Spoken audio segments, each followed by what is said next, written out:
Atenção, porque vai começar a aula de ciências. E aí, galera, vamos para mais uma aula de ciências. Hoje a gente vai ter a continuação da aula anterior, a parte 2, sobre viagens interplanetárias e interestelares. Como eu falei na aula anterior, viagens interplanetárias são aquelas que são entre os planetas ou pelos planetas. Como exemplo, uma viagem entre Marte e entre a própria Lua, tudo isso aí é caracterizado como viagens interplanetárias. Hoje a gente vai ter a continuação e vamos trabalhar hoje mais a parte de viagens interestelares, que são as viagens entre as estrelas, tá certo? Bem, pessoal, entende-se por viagem interestelar quando existe a passagem para o vácuo total, ou seja, fora dos campos de atração dos sistemas solares, ou seja, um espaço entre as estrelas ou entre os sistemas solares, certo? Então, sair para o espaço interestelar é, primeiro, passar a órbita de Plutão, está aí na imagem ao lado, a órbita de Plutão, de um eventual planeta X, ali um planeta que no caso aí ainda não foi observado, mas de que suspeita ter a existência. Outra característica de sair para o espaço interestelar, passar a última Thule na cintura de Kuiper, está lá na imagem, a cintura de Kuiper, passou daquela região ali também, é considerada uma viagem interestelar. E por fim, passar da zona de objetos planetesimais, ou seja, corpos rochosos ou gelados que são criados na altura da formação do nosso sistema solar, que é conhecido como nuvem de Oort, essa zona, tá certo? Ela está localizada a cerca de 1 ano-luz da Terra. Então, passou a órbita de Plutão, passou dessa última Thule na cintura de Kuiper e passou da zona de objetos planetesimais, é considerada uma viagem interestelar, tá certo? Tá aí nessa imagem aí ao lado, vai resumir tudo isso aí. A nuvem de Oort lá, ó, essa circular aí do lado, no canto da imagem, a cintura de Kuiper, certo? Como se fosse esse anel de Saturno, mas não é, só uma característica dela. E o Plutão ali, logo no final desse arco grandioso aí do meio, você tá vendo lá Plutão. Então, ó, essas três áreas aí, a partir do momento que a gente passa, é uma saída, uma viagem interestelar. Bem, a nuvem de Oort funciona da seguinte maneira. Chegando a ela, que é quando a gente atravessa a heliosfera, para finalmente entrar lá no vácuo, tá vendo lá o vácuo no centro da imagem, até por fim atingir a influência gravitacional de outro sistema solar. É assim que acontece essa viagem interestelar pela nuvem de Oort. O sistema solar mais próximo do nosso é o Alpha Centauri, localizado a 4,2 anos-luz da Terra, tá certo? Vai ter uma foto a seguir e nela vamos recordar a passagem da sonda New Horizons de 30 kg. Ela foi lançada de 19 de janeiro de 2006 a partir de um lançador Atlas, conhecido como V551, baseado na estação da Força Aérea do Cabo Canaveral, tá certo? Essa sonda, ela sobrevoou Plutão a 14 de julho de 2015, após 9 anos e meio de viagem interplanetária nesse caso, alcançando o seu ponto mais próximo da superfície do planeta, a cerca de 12.500 km de distância, às meio-dia e 49 minutos, e a uma velocidade de 45.000 km por hora. Então, ó, essa sonda ela sobrevoou Plutão. A princípio, ela era o quê? Uma viagem interplanetária. Mas como ela ultrapassou Plutão, atingindo aí a nuvem de Oort, passando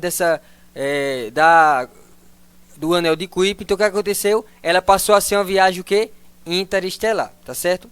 Então, ó, este aí, nessa imagem, é o corpo celeste conhecido mais distante da Terra, tá certo? Foi um dos corpos celestes que foi encontrado nessa viagem que eu falei anteriormente.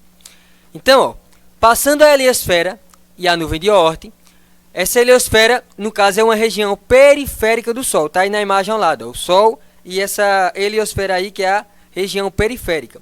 Ela estende-se até 100 unidades astronômicas para além do sistema solar. E conjuntamente com a nuvem de Oort, ela estabelece os limites para o início do espaço interestelar, tá certo? Então, ó, é aí quando passamos da heliosfera e a nuvem de Oort. Então, ó, nada se compara a uma viagem interestelar. Enquanto uma viagem interplanetária, que é aquela viagem que eu falei entre os planetas, dura entre meses até uma década. Sair do nosso sistema solar leva pelo menos um ano-luz e depois entramos num vácuo quase total, composto por radiação, micrometeoritos e imponderabilidade. Então, o desafio do espaço interestelar é o vácuo e de longa duração. Como eu disse, um ano-luz é o tempo que dura uma viagem interestelar, tá certo? Mas as sondas que estão no espaço interestelar. Um exemplo delas, as Voyager, por exemplo. São naves com 42 anos de existência e estão a voar no espaço interestelar. Tá lá a imagem lá daí, essas Voyager aí foram feitas para ficar sendo jogadas no espaço, analisando ali possíveis acontecimentos que podem ocorrer, possíveis planetas a descobrir, ou seja, então essas Voyager aí preparando para ver se tem alguma coisa nova para eles que estão observando através delas, tá certo? Então, ó, para percebermos bem o que isso quer dizer, a unidade astronômica pode ser definida como a distância média entre a Terra e o Sol, tá certo? Cujo valor aproximado é 150 milhões de quilômetros, tá certo? Por isso que em 2012, a União Astronômica Internacional definiu este valor padrão de 105 milhões de quilômetros por uma questão de conveniência, uma vez que os valores em quilômetros são grandes demais, tá certo? Então, ó, só para a gente relembrar, a parte importante aqui desse assunto é a unidade astronômica, que é definida como com a média de distância entre o Sol e a Terra, tá certo? Ou entre a Terra e o Sol, tanto faz. Então, em 2006, a Voyager 1 ultrapassou as 100 unidades astronômicas, cerca de 14 horas-luz do Sol, e estando agora a sair do Sistema Solar, quase 30 anos após a sua partida. Esta sonda aí terá saído da heliosfera em agosto de 2012 e encontra-se agora a 125 unidades astronômicas da Terra. Mas aí você pode perguntar, e por que se mantém tão perto de nós? Por quê? Porque esta velocidade demoraria 16.342 anos a chegar ao sistema solar mais próximo do nosso, que foi o já referido anteriormente, que eu falei a vocês, o Alpha Centauri, tá certo? Tá aí, ó. Nessa imagem vocês vão ver um pontinho lá azul com a setinha indicando o Alpha Centauri, que é esse sistema solar que é o mais próximo do nosso planeta, tá certo? Naves para nos levar às estrelas. Voar até as estrelas é navegar o espaço interestelar, é a caminho de outro sistema solar. Então, ó, sendo as distâncias aquelas que explicamos do ponto anterior, o primeiro desafio é o quê? É de fato o da propulsão de uma nave espacial.